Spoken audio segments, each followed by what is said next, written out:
उड़ाई हम छोटे गाड़े उड़ाई हम छोटे गाड़े जे मंगनी हम पूरा भइल चल मसो घाटे घाटे चल मसो घाटे चल मसो घाटे जे मंगनी हम पूरा भइल चल मसो घाटे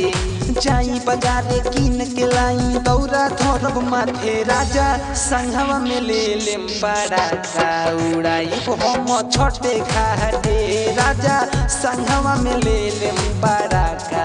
उड़ाई हम छोटे घाटे जे मंगनी हम पूरा भइल चल मसो घाटे जाई बाजारे किन के लाई दौरा धरब माथे राजा संघवा में लई ह बड़ा का उड़ाई हम छोटे घाटे राजा संघवा में ले लेम बड़ा का उड़ाई हम छोटे घाटे छोटे घाटे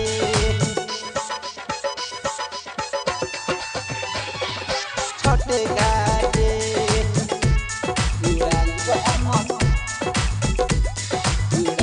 हम छोटे घाटे बड़ी कृपा से मैया तिहली ललानवा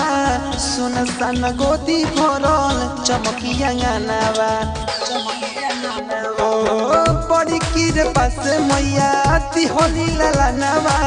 सुन सन गोदी भरल चमकिया गानवा दिल से पूजा जे भी कइले भगिया जागल बाटे करी बरतिया छठी माई के हमरो मनवा बाटे दिल से पूजा जे भी कइले भगिया जागल बाटे करी बरतिया छठी माई के हमरो मनवा बाटे राजा संघवा में ले लेम बड़ा का उड़ाई हम छोटे घाटे राजा संघवा में ले लेम बड़ा का उड़ाई हम छोटे घाटे छोटे घाटे उड़ाई हम छोटे घाटे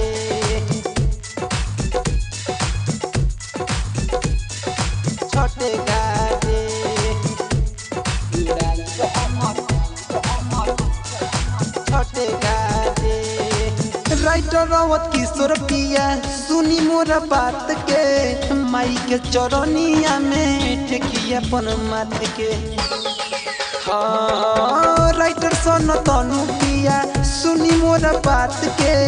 माई के चरनिया में ठेकिया पन माथ के गुडू संदीप सुबोधनी सब संगे जइए घाटे माथे दौरा लेके सादम राजा चली साथे गुडू संदीप सुबोधय अशोक संगे जइए घाटे माथे दौरा लेके सादम राजा चली साथे राजा संघवा में ले लेम बड़ा का उड़ाई हम छोटे घाटे राजा संघवा में ले लेम बड़ा का उड़ाई हम छोटे घाटे मंगनी हम पूरा भइल चल मसो घाटे जाई बाजारे किन के लाई दौरा धरब माथे राजा संघवा में लई ह बड़ा का उड़ाई हम छोटे घाटे राजा संघवा में ले लेम बड़ा का उड़ाई हम छोटे घाटे।